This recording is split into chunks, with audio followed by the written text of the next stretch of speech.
마가복음 11장 11절에서 19절까지입니다. 예수님이 나귀를 타고 사람들의 환영을 받으면서 예루살렘에 입성하셔가지고 제일 먼저 가신 곳이 어디냐? 하나님의 성전입니다.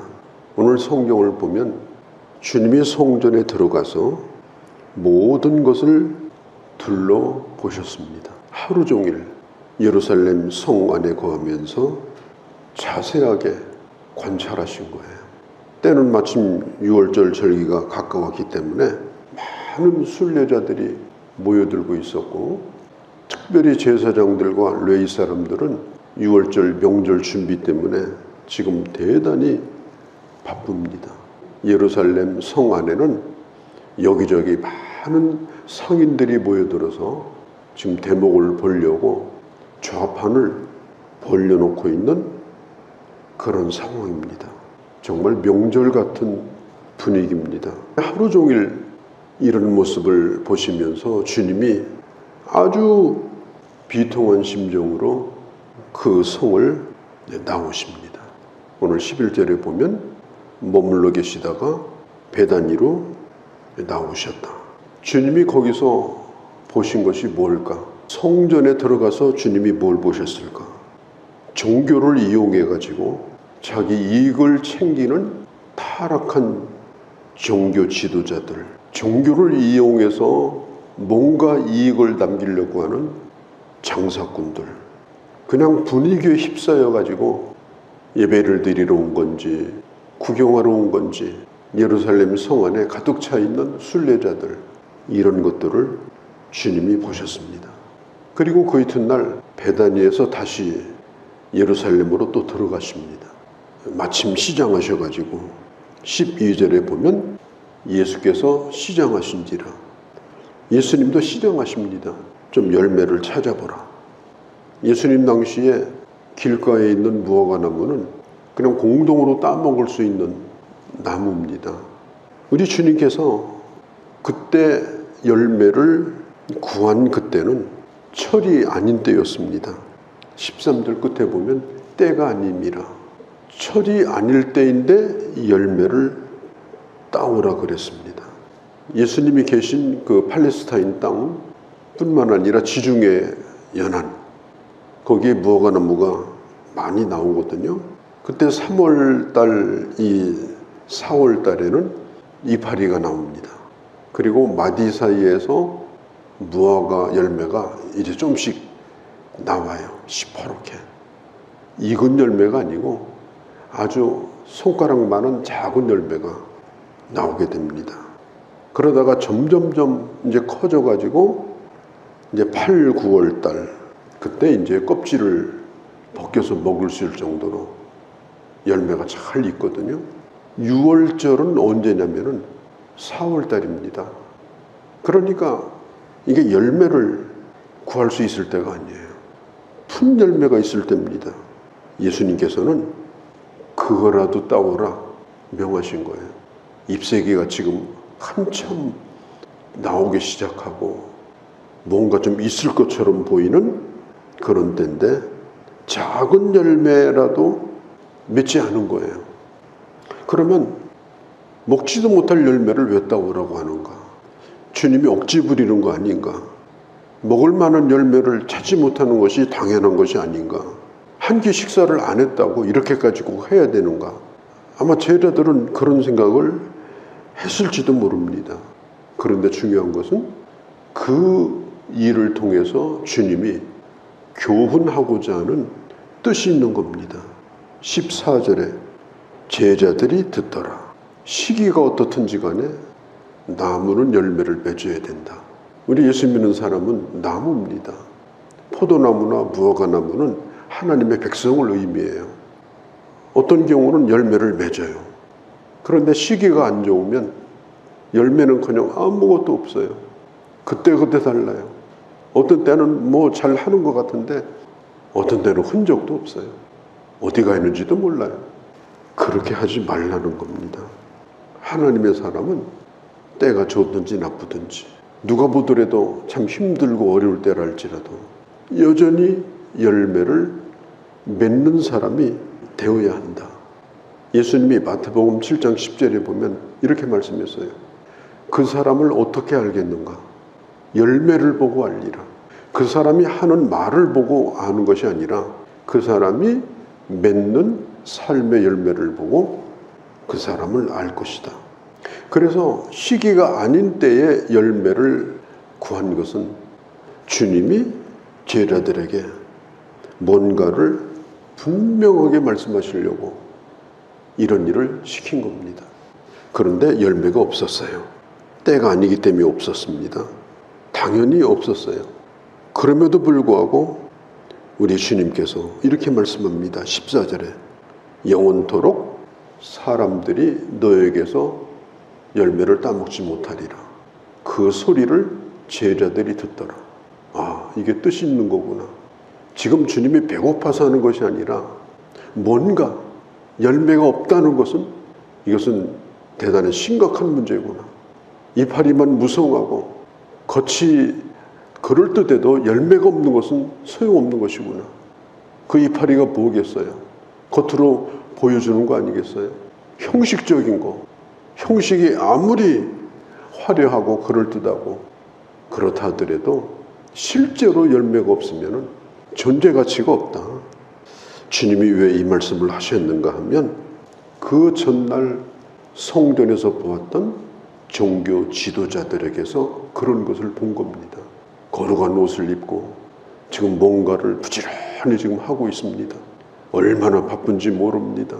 그런데 주님이 보실 때는 그것은 열매가 없는 무화과 나무였어요. 열매가 없는 것은 살아있지만 존재 가치가 없는 생명이 없는 거나 똑같은 겁니다.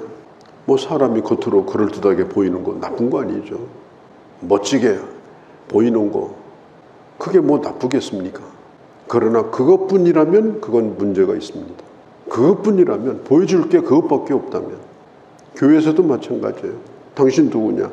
아, 나 직분이 뭔데요? 그것밖에 할 말이 없다면 그건 대단히 심각한 겁니다. 그 직분이 바로 잎사귀에 불과한 거예요. 그 직분이 그 사람을 증명하지 못합니다. 열매로 증명해야 됩니다. 그 내면 속에 정말 하나님을 사랑하는 사람인가?